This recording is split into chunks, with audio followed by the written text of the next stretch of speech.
Bonjour à tous et bienvenue sur la chaîne. C'est comme toujours un immense plaisir de vous retrouver depuis mes terres chéries d'Islande. Dans cette vidéo, je vais vous parler de l'actualité volcanique de ce pays absolument extraordinaire. Je suis présentement devant le cratère, il est juste là, du Fagradalsfjall, l'éruption qui a duré 6 mois de mars à septembre 2021.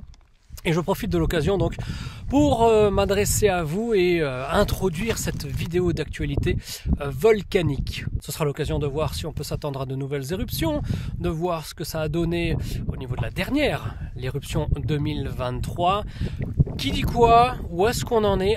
Donc voilà un petit état des lieux volcanique du sud-ouest de l'île, car le volcan Fagradalsfjall se trouve sur la péninsule de Reykjanes. Ness, péninsule, Reykja qui fume, la péninsule qui fume. Le nom a été très bien choisi. Et c'est aussi l'occasion pour moi de vous dire qu'il reste les toutes dernières places pour les voyages Islande de l'été prochain. Pour avoir plus d'infos dans la description, vous avez le lien qui vous amènera vers tous les détails, l'itinéraire, les dates, etc. Et dans cet itinéraire, bien entendu, on retrouvera une grande et belle après-midi comme celle que nous sommes en train de vivre pour s'approcher. On est là littéralement au pied du champ de lave, au pied du cratère Fagradalsfjall, pour voir, toucher avec les yeux une des éruptions les plus récentes. Mais pour l'heure donc, c'est parti pour l'actualité volcanique de la péninsule de Reykjanes, ici en Islande, c'est parti. Les années se suivent et se ressemblent. En 2022, en pleine période estivale, l'Islande nous a gratifié d'une jolie petite éruption qui aura duré 3 semaines. En 2023, toujours en pleine période estivale, rebelote, pour la même durée, lorsque le Litlihryttur nous aura claqué quelques déversements de magma pas piqués des hannetons. En tout cas, ces 3 semaines d'éruption auront été fortes en émotions et prolifiques en drones fondus. Malheureusement, il n'aura fallu que quelques jours pour que le débit magmatique ne baisse graduellement au grand désarroi des passionnés qui comptaient avaler les 2 fois 9 km de marche pour se délecter du spectacle. Faisons toutefois un peu preuve de compréhension car, en 2021, le Fagradalsfjall se réveillait après 6000 heures de sieste, plongeant la péninsule de Reykjanes dans un nouvel émoi volcanique que les scientifiques pensent pouvoir durer 200 à 300 ans environ. Donc si l'on se projette aussi loin, on peut accepter quelques reprises de sommeil intempestives, vous pensez pas? Et puis de toute façon, dès les prochaines secousses, ou évidemment dès les prochains réveils, vous en retrouverez toutes les actualités ici même, ainsi que sur mes comptes Facebook et Instagram. Le processus de fin d'éruption avait été marqué d'abord par la fin des incendies de mousse, même si l'action combinée des pompiers y avait été également pour quelque chose. Moins de feu voulait dire moins de chaleur qui se dégage du sol. Même si la lave continuait de sortir du cratère, nous savions alors que la fin semblait proche. Je dis bien « semblait » car il y avait quelques doutes au sein de la communauté scientifique. En effet, lors de la dernière vidéo consacrée à cette éruption, nous caressions timidement l'éventualité qu'une deuxième fissure se crée en simultané, créant alors une double éruption entre guillemets. Scénario fantastique s'il en est, mais de loin pas impossible. Je vous explique.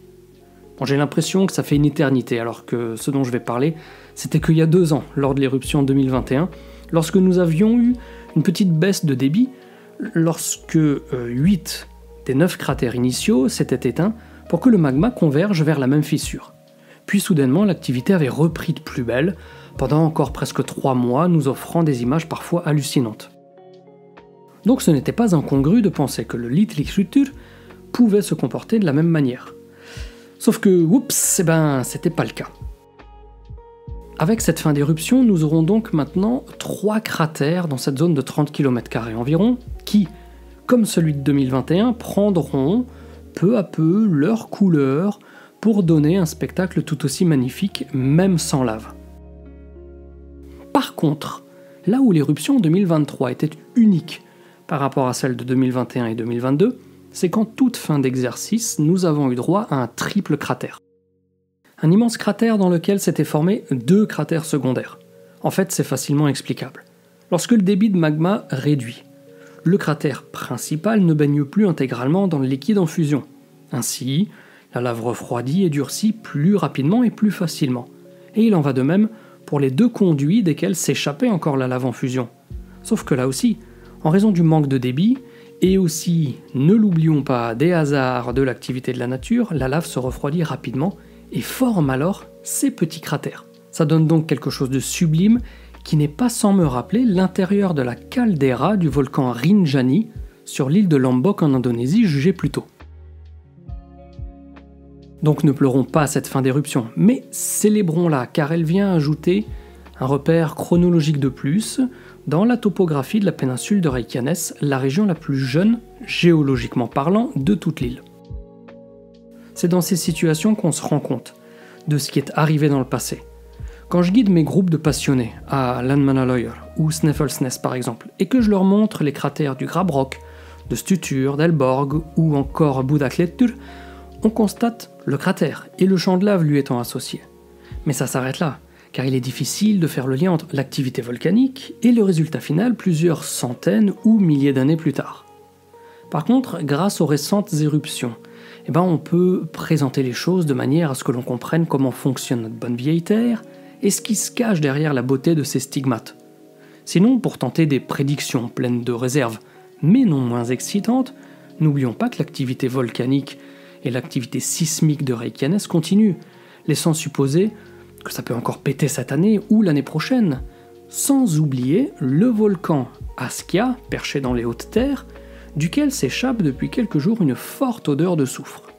Il n'y a pas de fumée sans feu, comme dirait l'autre, donc restons alertes, l'Islande ne dort jamais vraiment. Voilà les amis, j'espère que cette vidéo vous a plu. Comme toujours, si vous entendez ces paroles, c'est que vous avez regardé jusqu'au bout. Donc, merci beaucoup. Et d'ici à ce que je vous retrouve sur la chaîne pour de nouvelles réjouissances islandaises, mais pas que.